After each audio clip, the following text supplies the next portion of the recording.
Bonjour à tous et bienvenue sur la chaîne Mon Doux Refuge. Aujourd'hui on part sur des petites lasagnes sans four et vegan.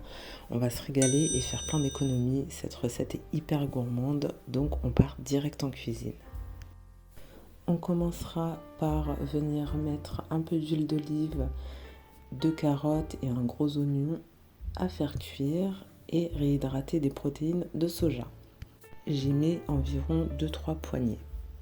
Ensuite, je rajoute pour ma part quelques herbes de Provence, des clous de girofle, 2-3 et un peu de feuilles de laurier avec le bâton si vous l'avez.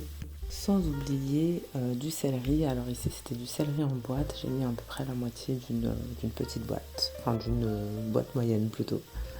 J'ajoute ensuite des tomates pelées avec un peu d'eau, donc je sais pas trop, l'eau c'est au pifomètre. Je lance à côté une petite béchamel végétale. Faites-la, ça prend 2 minutes et ça change tout le plat. Je vous mets tout en barre d'infos comme d'habitude. Donc là, c'était huile d'olive et farine.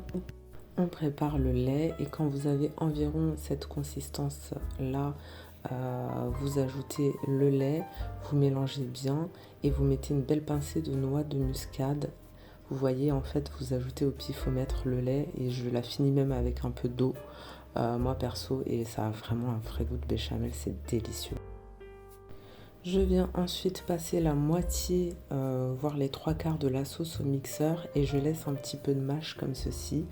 Je rajoute ensuite les protéines de soja qui sont réhydratées dans la sauce et je prends des feuilles de lasagne que je casse en deux et je les dispose comme ceci, un peu en rosace. On va venir bien les tremper dans la sauce. Et surtout, je ne l'ai pas montré, j'ai pas filmé, mais je couvre pendant environ 12 minutes. On se retrouve avec ce magnifique résultat. On met notre béchamel, un peu d'emmental. Et là, je peux vous dire, vous allez vous régaler, mais vraiment.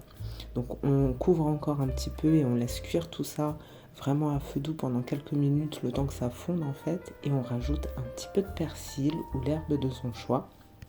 Et vous vous retrouvez avec cette beauté. Je peux vous dire que cette recette est en train de remplacer ma recette à base de viande. Pourtant, voilà, je fais aucune propagande ou quoi que ce soit, mais testez-la et régalez-vous parce que comme vous voyez, c'est juste magnifique. Voilà, n'hésitez pas à partager cette recette si vous l'avez trouvée utile. Moi, je pense qu'elle l'est puisqu'elle est sans four et en plus végane.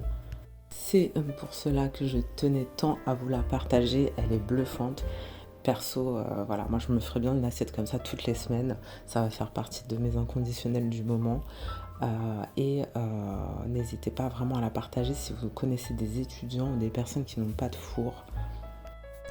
Ceci étant dit, n'hésitez pas donc à partager, à mettre un petit pouce pour le soutien de la chaîne et à vous abonner. Et comme d'habitude, je vous dis prenez soin du monde, prenez soin de vous et régalez-vous avec cette super recette. Nous on se retrouve très très vite. Je vous embrasse.